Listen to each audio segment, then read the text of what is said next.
Ce projet, il est né d'une rencontre un peu par hasard entre Benoît Vulvéric, qui est maître composteur, et moi, lors d'une rencontre sur l'écologie urbaine. Et j'ai trouvé très intéressant le discours de ce maître composteur qui m'a fait découvrir un univers que je ne connaissais pas du tout et qui est celui du recyclage des déchets organiques. Alors, les déchets organiques représentent 30% des poubelles.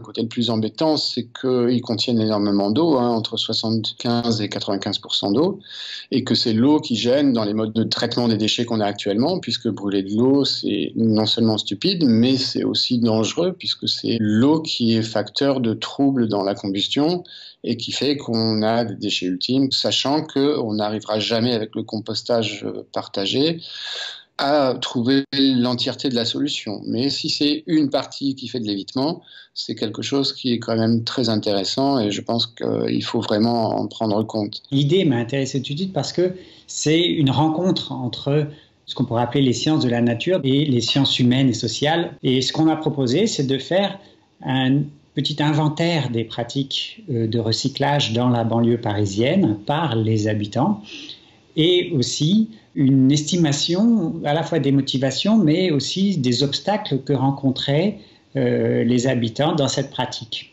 Donc on a travaillé en équipe mixte, des professionnels d'un côté et des chercheurs en sciences sociales de l'autre. Ce qu'on a fait, c'est qu'on a choisi ensemble un territoire dans lequel eux ils travaillent et dans lequel nous travaillons aussi puisque nous sommes à l'université de Nanterre. Et nous avons commencé par faire un inventaire de tous les sites de compostage partagé. Pour nous, un compostage partagé, c'est un lieu où les habitants prennent part au processus de recyclage et de compostage des déchets.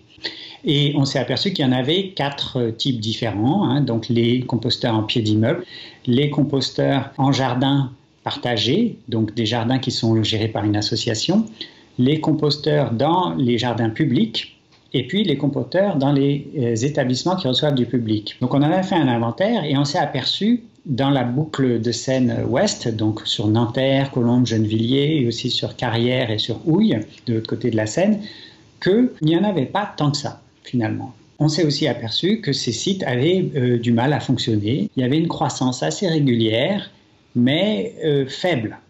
Et puis ensuite, on est passé à une deuxième phase du travail où on a choisi 10 sites sur lesquels on a mené une étude un peu plus approfondie, dans laquelle on a rencontré un peu tous les acteurs pour voir quelles sont leurs aspirations. Et là, on s'est aperçu qu'il y avait, je dirais, 3 types de motivations.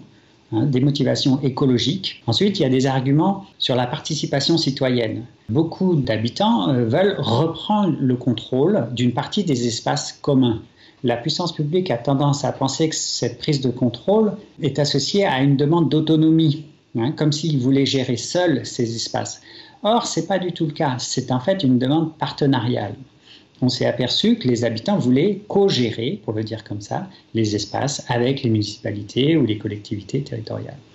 Et puis, le troisième instrument de mobilisation, c'est ce qu'on pourrait appeler l'économie sociale et solidaire, créer des nouveaux types d'emplois, du recyclage et du traitement des déchets. Mais après, il y a beaucoup d'obstacles qui sont rencontrés par ces sites. Ce sont surtout des obstacles pratiques. On s'est vite aperçu que c'est surtout la formation et l'information qui sont la clé de la réussite des choses. Donc, dès que les gens savent faire, c'est beaucoup plus simple et ça mobilise beaucoup plus aussi. Un résultat qu'on a trouvé en comparant tous ces sites, c'est qu'il y a 3 leviers qui contribuent au bon fonctionnement d'un site. Le premier levier, c'est la constitution d'un collectif. Le collectif, c'est ce qui donne l'élan et la durée à un site. Un deuxième élément, c'est le soutien institutionnel, notamment pour donner des formations. Et finalement, un dernier levier important qui sont les référents. Les référents sont la clé de voûte du fonctionnement des sites de compostage partagé et il faut qu'ils soient non seulement motivés, mais en plus bien formés.